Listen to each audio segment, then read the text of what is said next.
It happened faster than I could brace myself. One moment I was standing still in the center of the ballroom, my fingers clutching the envelope that held my inheritance check.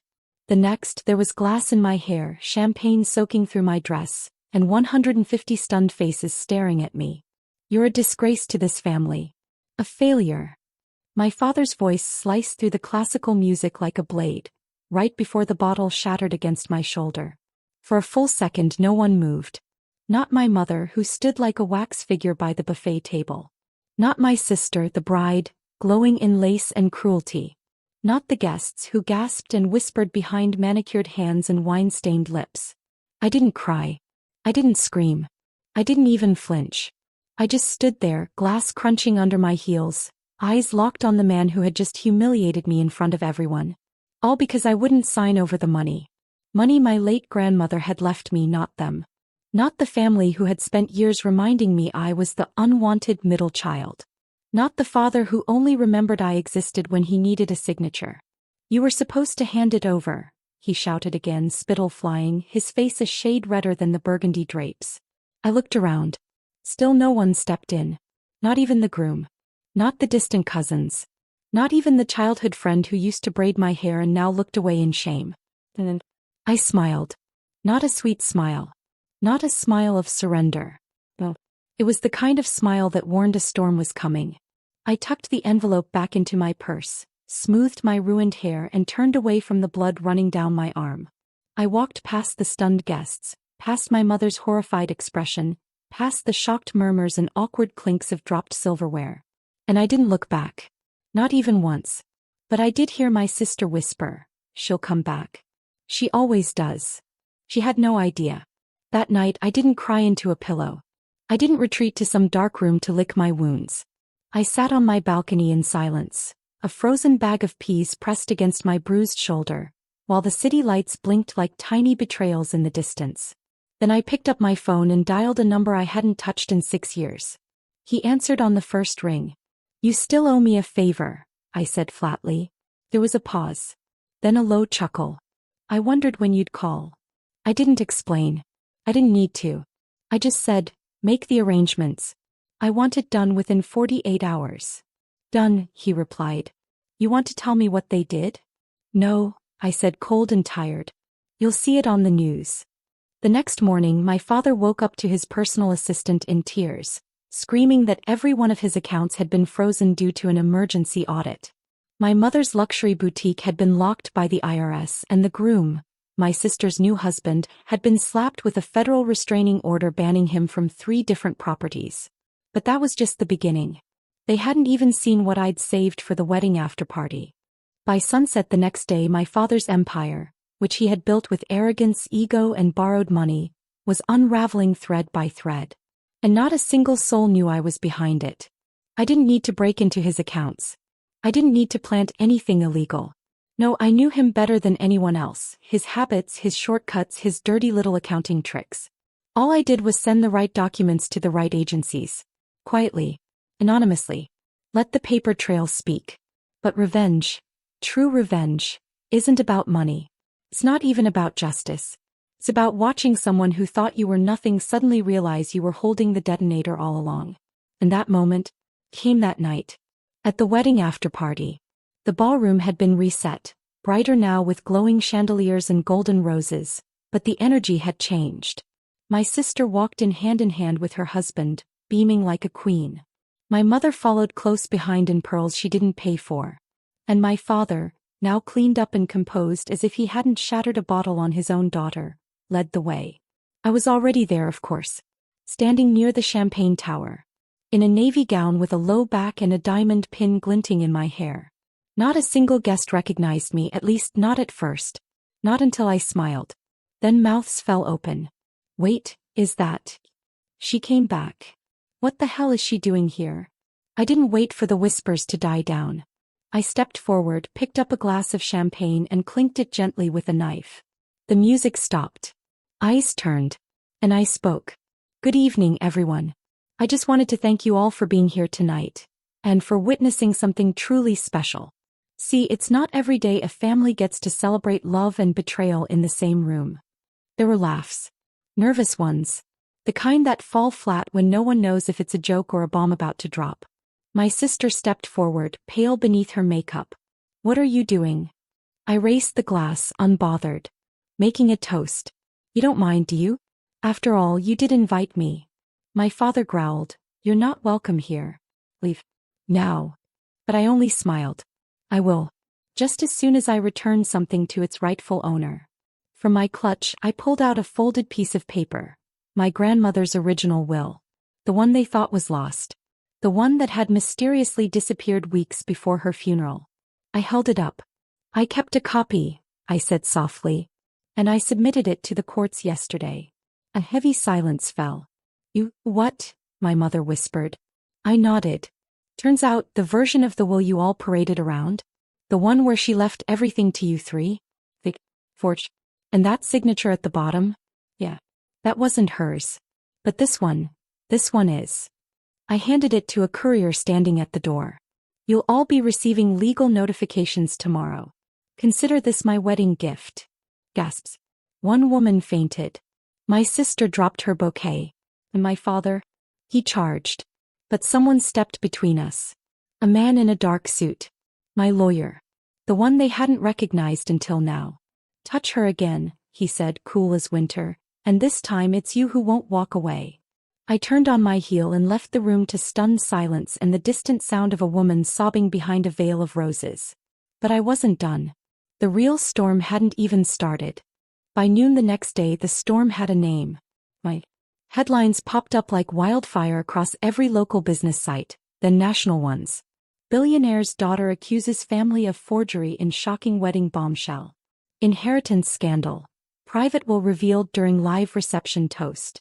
Bride's sister stuns 150 guests with legal bomb. Was the estate stolen? But the media only saw the tip of it. What they didn't know, what even I hadn't fully planned, was how fast everything would come crashing down once that will entered the system. My grandmother had been smarter than any of them gave her credit for.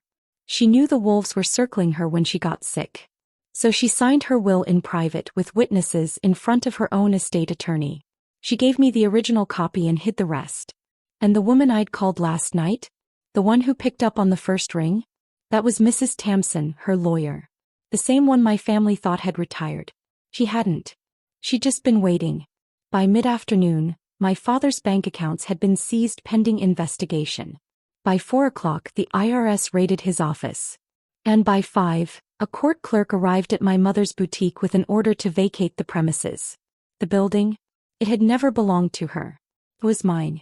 Left to me by my grandmother in the real will. When she called me screaming, "How dare you take my store from me?" I didn't shout back. I simply said, "It was never yours to begin with. You just dressed it in pearls and pretended." She hung up in tears. My sister was worse.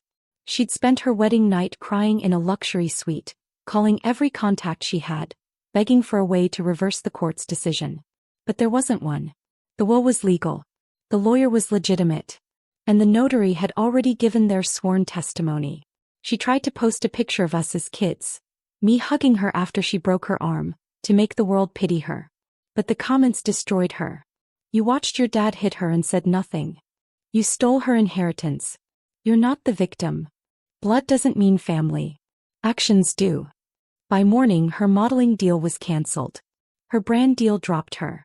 Her husband, he tried to delete every photo they had together and issue a public statement pretending he'd never met me. Unfortunately for him, he had. I waited exactly 48 hours. Then I uploaded the clip. Just a 30-second video, taken by a friend, of him and me in college. His hand on my leg. His lips on my neck. The same man who once said I was too broke to matter, now trying to act like we never existed. The internet ate him alive. Wait, is this the same guy from the wedding video? Bro, she gave you a chance and you married her sister? Plot twist of the year. He deleted his account. My father, he broke first. A man like him doesn't know how to survive when the ground beneath him isn't shaking for others. But for him, he tried to call. I didn't answer. He emailed. I didn't respond. He showed up outside my apartment. Begging.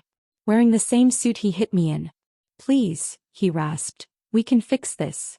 I opened the door, looked him in the eyes and said nothing. He wept. But I didn't feel victorious. I felt free. And that was better. They say money changes people. But the truth is, money reveals people. And when the inheritance surfaced with my name written across every line, paragraph, and signature, what it revealed was brutal. My mother, who once kissed my forehead before bed, who taught me to curl my hair for school dances, turned into a bitter stranger clawing for control. My sister, who used to write me notes in crayon, grew venomous when she realized no amount of wedding spotlight could outshine the truth. And my father? He didn't even bother pretending. His mask fell off the moment the champagne bottle slipped from his hand. After the will became public, things changed fast. I didn't press charges for the assault.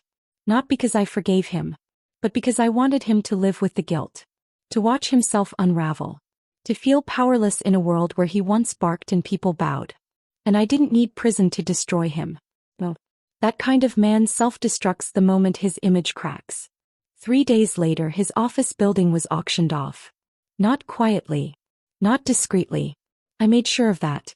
I bought it through a third-party buyer, repainted the entire facade in white stone and clean glass, and turned it into a shelter for women escaping abusive homes.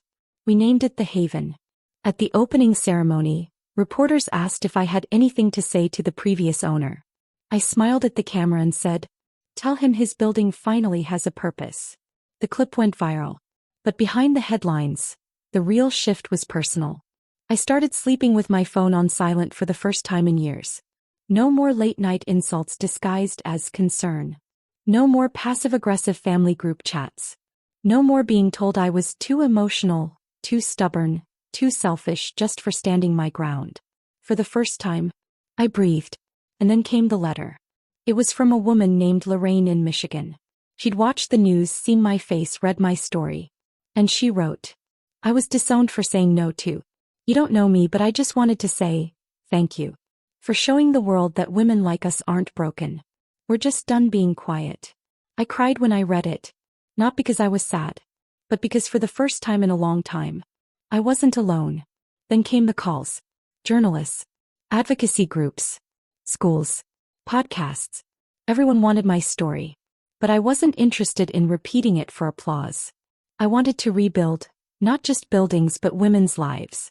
I launched a foundation in my grandmother's name. Lillian's Light. We offered legal help for those cut out unfairly.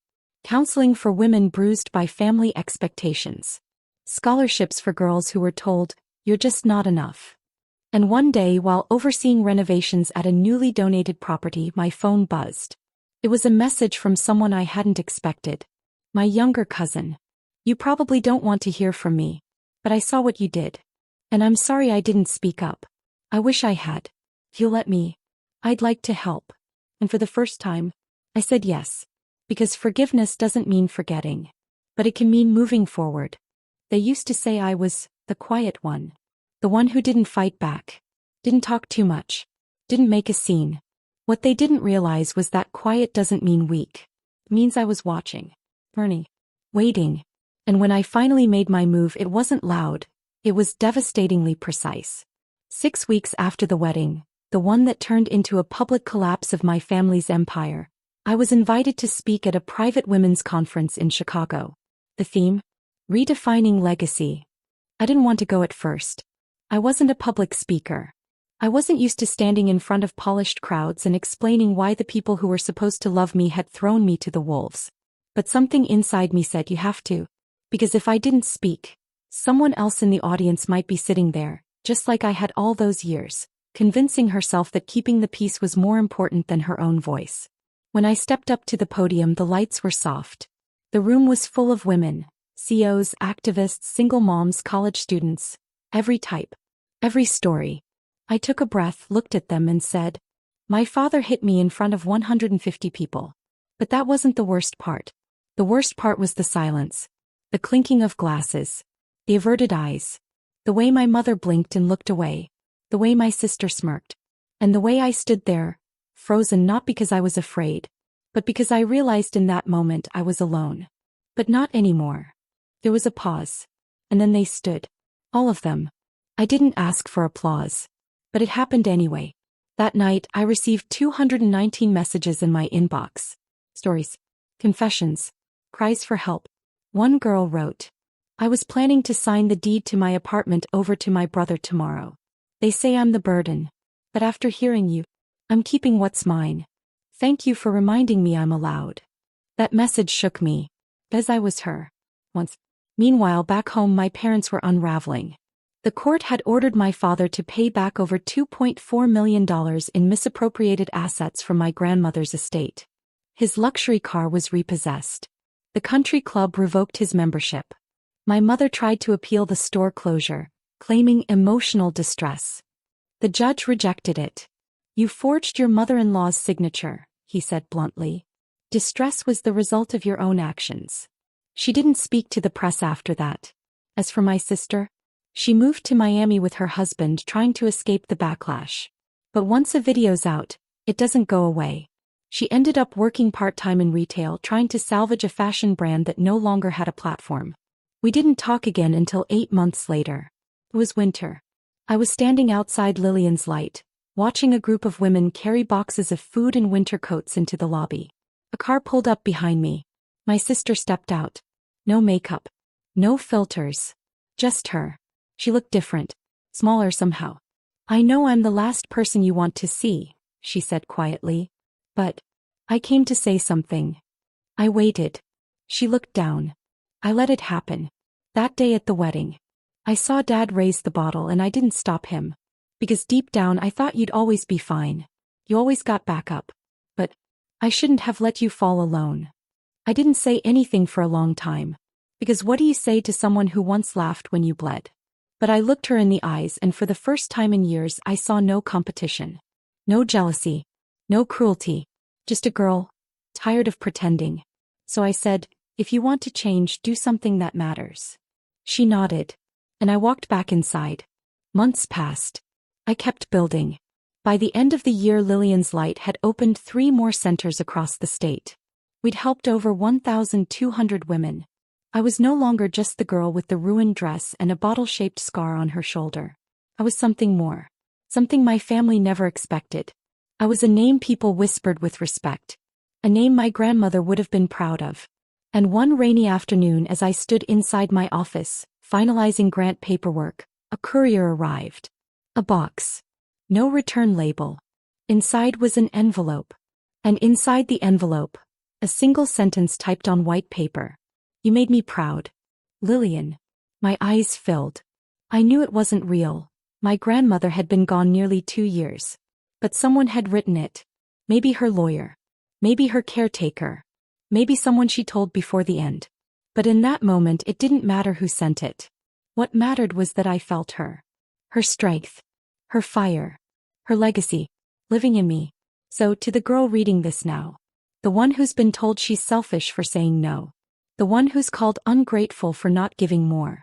The one who's been told to just be quiet. Let me say this. You are not a disgrace. You are not a failure. You are not a burden. You're just done being silenced. And trust me, they'll regret ever trying to silence you.